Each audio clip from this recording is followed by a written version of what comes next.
At my sister's graduation, my parents stood in front of hundreds of people and called me a mistake, a joke, while they praised my sister like she was the second coming of Einstein. That day, something inside me broke, but what they didn't know was that I had been planning my response for years, and when it came, I shocked them in a way they never saw coming. Hey everyone, welcome back to the channel. If you've ever felt like the black sheep in your own family, if you've ever been made to feel less than someone else in your own home, this story is for you, because sometimes, the best revenge is success. Let me tell you how I turned pain into power. Ever since I was a kid, I always felt like I was living in someone else's shadow. My sister Elena?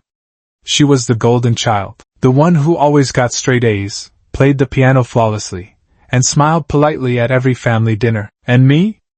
I was the oops child, the second-born mistake, the one who didn't meet the standard, who always seemed to fall short no matter how hard I tried. At first, I thought I was just imagining it, but the signs were always there. They celebrated Elena's birthday like it was a national holiday. Balloons, cakes, gifts from all our relatives. Meanwhile, mine?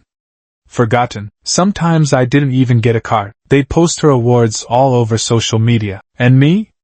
I once got second place in a writing contest, and my dad literally said, "Well, second place just means you weren't the best." It wasn't just what they did, it was what they said. Offhand comments like, "Thank God we got it right the first time."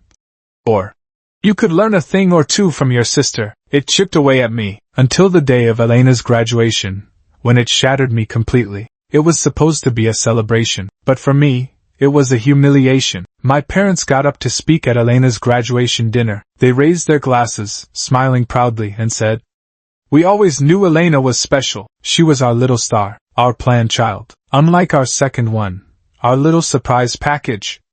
Everyone laughed politely. I smiled too, but inside I was dying. They kept going, praising her resilience, her charm, her intelligence. And when someone asked about me, my dad said, "Well, she's still finding her way, but hey, at least she keeps things interesting." That was it. I excused myself, walked out the door, and didn't look back. That night, I made a decision. I stopped trying to earn their love. I stopped trying to fit into the mold they had made for my sister, because that mold was never meant for me. Instead, I poured myself into my own dreams. I studied relentlessly, applied for scholarships, and when I got a full ride to my dream university, I didn't even tell them. Why should I?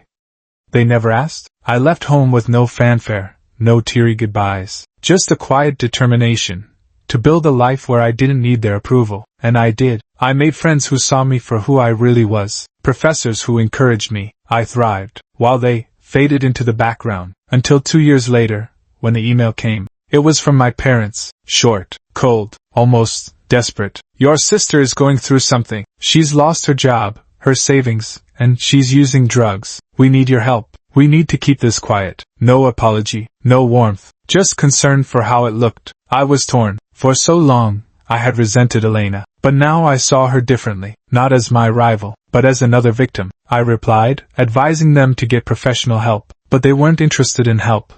They were interested in silence. So I reached out to Elena directly. She was tired, broken, not proud, but honest. She told me the pressure to be perfect had crushed her, that pretending to be their perfect daughter had driven her to addiction. She never wanted to be the golden child. She just wanted to survive. For the first time in our lives, we were on the same side. We cried, we talked for hours, and we both realized something.